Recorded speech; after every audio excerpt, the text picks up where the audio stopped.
3 घंटे चली बैठक, ट्रंप पर हावी थे पुतिन। ट्रंप के B-2 बॉम्बर के सामने नहीं झुके पुतिन।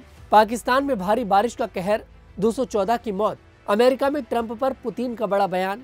भारत चीन संबंधों में नई गर्मजोशी का गवाह बना बीजिंग। नमस्कार, द न्यूज़ 15 देख रहे हैं आप। मैं हूं आपके साथ तनुज दीक्षित। आप सभी का बहुत बहुत स्वागत है हमारे खास प्रोग्राम दुनिया के हालचाल में। दुनिया के हालचाल में इन बड़ी खबरों पर विस्तार से नजर डालते हैं और शुरुआत करते हैं रूस, यूक्रेन और अमेरिका को लेकर। वर्षों से चल रहे रूस और यूक्रेन युद्ध को लेकर पूरी दुनिया की चिंता बरकरार है। इस बीच दुनिया की दो महाशक्तियों के बीच बातचीत हुई है, जिसमें एक रूस है जो यूक्रेन के साथ युद्ध में शामिल है, तो वहीं दूसरा सुपर पावर अमेरिका है। अमेरिका के राष्ट्रपति डोनाल्ड ट्रंप और रूस के राष्ट्रपति व्लादिमीर पुतिन के साथ अलास्का में अहम बैठक हुई, जो करीब 3 घंटे तक चली। लेकिन इस बैठक में भी दोनों नेताओं के बीच हुई बातचीत में युद्ध विराम को लेकर कोई समाधान नहीं निकल सका। फॉक्स न्यूज़ की अमेरिकी पत्रकार जैकी हेनरिक ने अलास्का से जानकारी दी कि बातचीत का माहौल डोनाल्ड ट्रंप के लिए चुनौतीपूर्ण रहा और ऐसा लगा कि पुतिन बातचीत में शुरुआती दौर से ही हावी हो गए थे। ऐसा लगा कि पुतिन अपनी बात कहने आए थे, उन्होंने अपनी बातें कही और फिर चले गए। अमेरिकी पत्रकार की इस जानकारी के अलावा इस बैठक की एक और बहुत बड़ी हैरान करने वाली बात सामने आई है, जो ये थी कि अलास्का जो अमेरिका की धरती है, वहां डोनाल्ड ट्रंप से पहले व्लादिमीर पुतिन ने प्रेस कॉन्फ्रेंस में बात की। वहीं दुनिया के हालचाल में आगे बात करेंगे पुतिन और ट्रंप के उस वीडियो की जो सोशल मीडिया पर इस समय जमकर वायरल हो रहा है।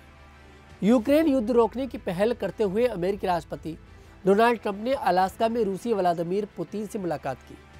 जब पुतिन अलास्का पहुंचे तो ट्रंप ने एंकोरेज स्थित ज्वाइंट बेस एल्मेडॉर्फ रिचर्डसन में उनका गर्मजोशी से स्वागत किया। इसी दौरान पुतिन का स्वागत B-2 बॉम्बर और F-22 फाइटर जेट से भी किया गया। जब B-2 बॉम्बर और फाइटर जेट पुतिन के सिर के ऊपर से गुजर रहे थे तो पुतिन ने सिर उठाकर उसे देखा भी, लेकिन उनकी सेहत पर कोई असर नहीं पड़ा। पुतिन और ट्रंप ने जिस जगह खड़े होकर मीडिया के सामने पोज दिया, उसके पीछे भी अमेरिका के सबसे खतरनाक फाइटर जेट F-22 रैप्टर खड़े थे। एक तरफ से ट्रंप पुतिन को अमेरिका की ताकत का एहसास कराना चाहते थे, लेकिन ट्रंप का ये सारा पावर शो पुतिन को झुका नहीं पाया। अब ये वीडियो सोशल मीडिया पर जमकर वायरल हो रहा है और लोग अपनी अलग अलग तरह की इस पर प्रतिक्रियाएं भी दे रहे हैं। वहीं दुनिया के हालचाल में आगे बात करेंगे पाकिस्तान की। पाकिस्तान और POK में पिछले 36 घंटों से हो रही मूसलाधार बारिश ने भारी तबाही मचाई है। अधिकारियों के मुताबिक इस आपदा में अब तक 214 लोगों की जान जा चुकी है, जबकि कई लोग घायल हुए हैं। सबसे ज्यादा नुकसान खैबर पख्तूनख्वा प्रांत में हुआ है, जहां बाढ़ और भूस्खलन ने दर्जनों इमारतों को नष्ट कर दिया और प्रमुख सड़कों जैसे कराकोरम हाईवे और बल्टिस्तान हाईवे को अवरुद्ध कर दिया गया। खैबर पख्तूनख्वा में भारी बारिश से आई अचानक बाढ़ ने भारी तबाही मचाई। प्रांतीय आपदा प्रबंधन प्राधिकरण यानी कि PDMA के प्रवक्ता ने बताया कि पिछले 24 घंटे में 198 लोगों की मौत हुई, जिनमें 14 महिलाएं और 12 बच्चे शामिल हैं। कई लोग अभी भी लापता हैं। सबसे ज्यादा 92 मौतें बुनर जिले में हुई, जबकि मंसहारा, बाजोर, बताग्राम, लोहर दीर और शाशांगला जैसे जिले भी प्रभावित हुए हैं। PDMA ने चेतावनी दी है कि 21 अगस्त तक भारी बारिश का सिलसिला रुक रुक कर जारी रह सकता है। प्रवक्ता ने बताया कि मरने वालों और घायलों की संख्या बढ़ सकती है, क्योंकि कई लोग अभी भी लापता हैं। 2 हेलीकॉप्टरों को बचाव कार्य के लिए तैनात किया गया था, लेकिन मोहम्मद आदिवासी जिले में खराब मौसम के कारण एक हेलीकॉप्टर दुर्घटनाग्रस्त हो गया, जिसमें 2 चालक दल के सदस्यों और 3 राहत कर्मियों की मौत हो गई। प्रांत के सभी अस्पतालों में फ्लड कंट्रोल रूम स्थापित करने और दवाइयों व चिकित्सा उपकरणों की उपलब्धता सुनिश्चित करने के आदेश दिए गए हैं। वहीं दुनिया के हालचाल में आगे बात करेंगे व्लादिमीर पुतिन के उस बयान की, जिसकी चर्चा दुनिया भर में हो रही है। अमेरिकी राष्ट्रपति डोनाल्ड ट्रंप की अलास्का में उनके रूसी समकक्ष व्लादिमीर पुतिन संग बैठक हुई। बैठक के बाद आयोजित साझा प्रेस कॉन्फ्रेंस में व्लादिमीर पुतिन ने बड़ा बयान दिया। पुतिन ने कहा कि यदि ट्रंप 2022 में अमेरिका के राष्ट्रपति होते तो यूक्रेन के साथ रूस का युद्ध नहीं होता।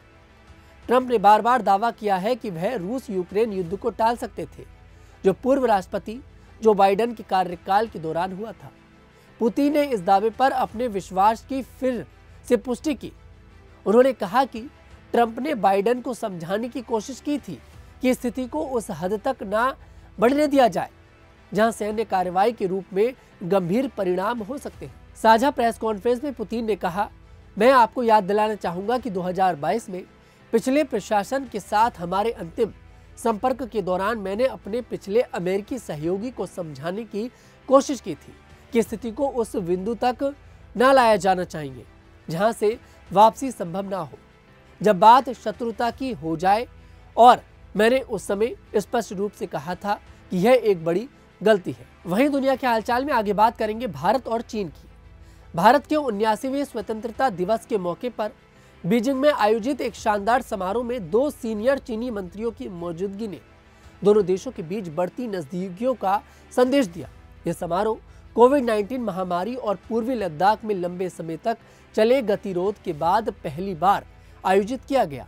इस मौके पर चीनी विदेश मंत्रालय के उप मंत्री मियाओ देयू और सत्तारूढ़ कम्युनिस्ट पार्टी के अंतर्राष्ट्रीय विभाग की उप मंत्री सुन हुआयान मुख्य अतिथि के तौर पर शामिल हुए।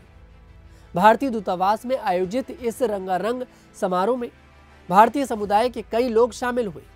भारतीय राजदूत प्रदीप कुमार रावत ने तिरंगा फहराया और भारत चीन संबंधों की अहमियत पर जोर दिया। उन्होंने कहा, हमारे दोनों देशों के लोगों ने मानव इतिहास को आकार देने में बड़ी भूमिका निभाई है। हमारी जिम्मेदारी है कि हम शांति और तरक्की को बढ़ावा दें। वैश्विक अनिश्चितताओं के बीच भारत और चीन के रिश्ते स्थिरता और संतुलन का एक मजबूत आधार है। दोनों देशों को आपसी सम्मान, संवेदनशीलता और साझा हितों के आधार पर संतुलित संबंध बनाए रखने की जरूरत है। आज की दुनिया के हालचाल में इतना ही। मैं तनुज दीक्षित फिर आपसे मुलाकात करूंगा। तब तक ले हमारे साथ देखते रहिएगा न्यूज़ 15।